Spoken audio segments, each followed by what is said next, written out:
Everyone, I thought I would make a video because I can't sleep, so I decided to make a video.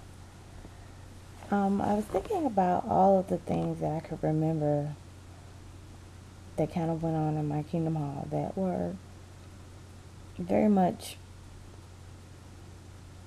do as I say, not as I do type of situations. Very much, full of hypocrisy. Pretty sure there's a lot of J-Dubs out there that do watch my channels that are going to see this video and be like, oh my God, no, nothing happens bad within Jehovah's Clean organization. And if it does, we just disfellowship people and all is right with the world. Well, I remember there was this one woman in our congregation, and she was quite wealthy. She had her own business, and she was quite wealthy. Her husband was not a Jehovah's Witness. He did come to the memorial, I think, pretty often, but he was not a witness. But she was quite wealthy.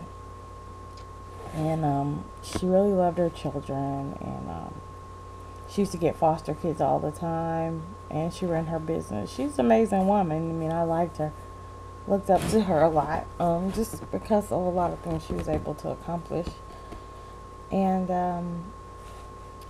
I remember how they, in the Kingdom Hall, how they beat into your head, about staying chaste and clean. And, if you were to try to date, you'd have to have a chaperone and all of that stuff. Meanwhile, this woman had some property adjacent to her home. Well, her older daughter, who was considerably older than me, I know she was at least in her early 20s, maybe late 20s at the time, who lived with her worldly boyfriend. And they lived there. This girl was baptized. She was a pioneer. She lived with this worldly man, never publicly reproved, never disfellowship, nothing. I believe she even got pregnant by this guy. Never was married to this man.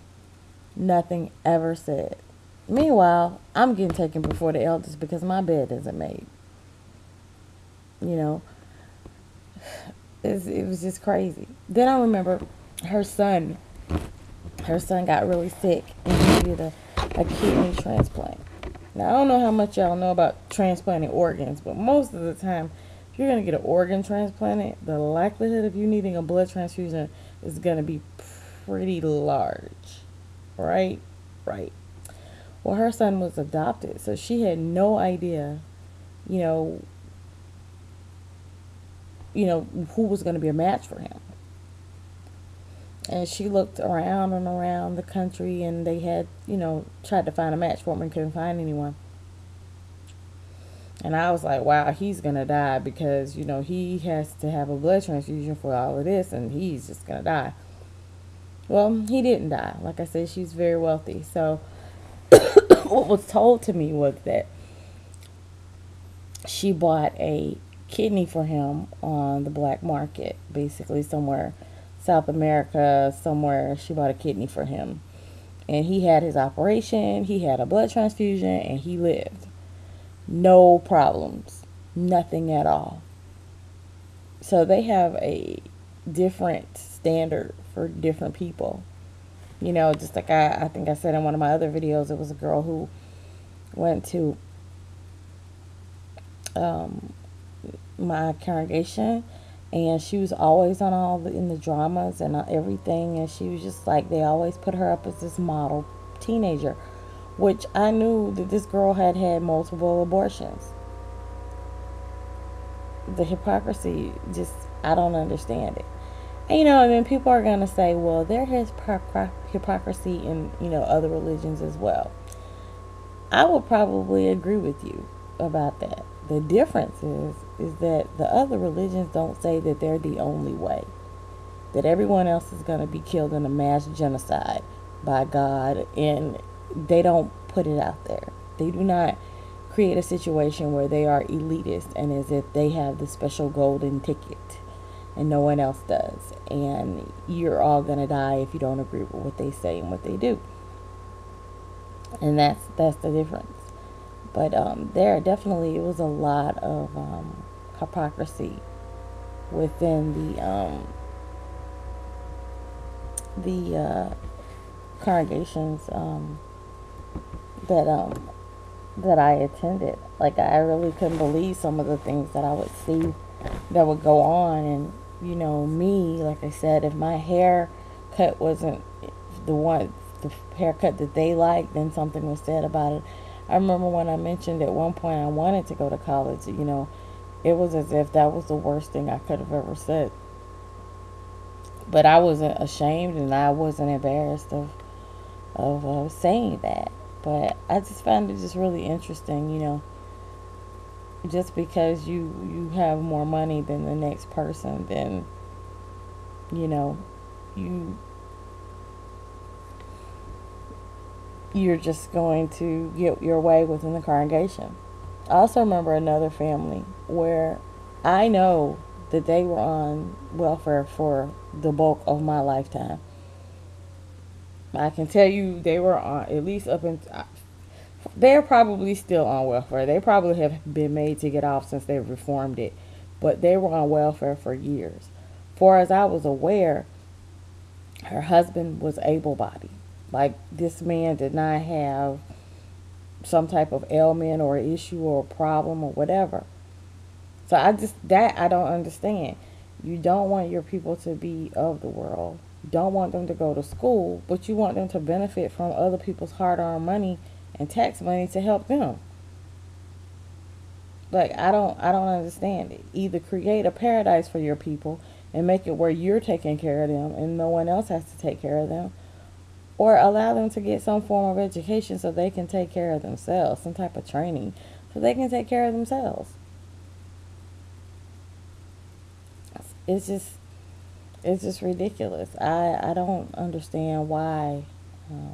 Well, I do understand why they want people's money, and that's just the bottom line, and that's just what it is. But like I said, they're always telling people to do as they say, not as they do. Always. It's always like that. Yeah, we had the one elder in the Kingdom Hall that used to beat his wife, and she would literally come to the Kingdom Hall with black eyes. You cannot think that she was running into that many doorways. He never had to step down. He never was dealt with for beating his wife. When his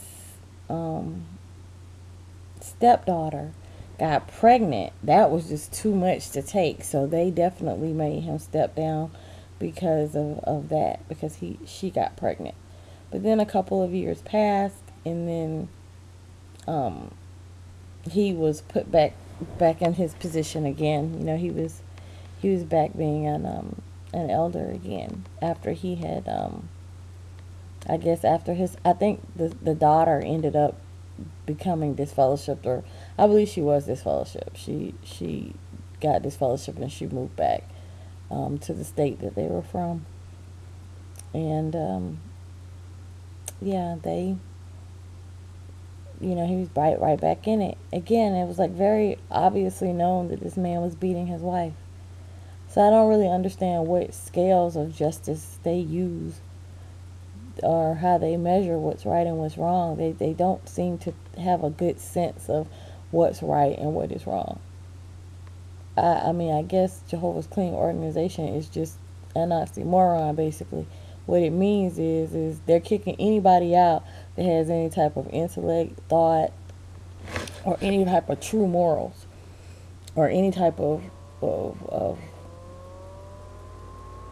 ability to see through them.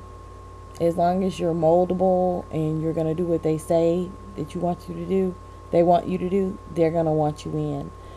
If you have some type of deep, dark secret that they're going to be able to hold over your head, because you're going to become one of them. They're not about having the cleanest people in there. They're about having some of the people in there that are okay with turning their heads, that won't stand up, that won't say anything. People that are moldable. So, yeah. That's all I had to say for tonight. I will get you, I guess you guys will get to listen to me again in the next video. Alright, have a good night.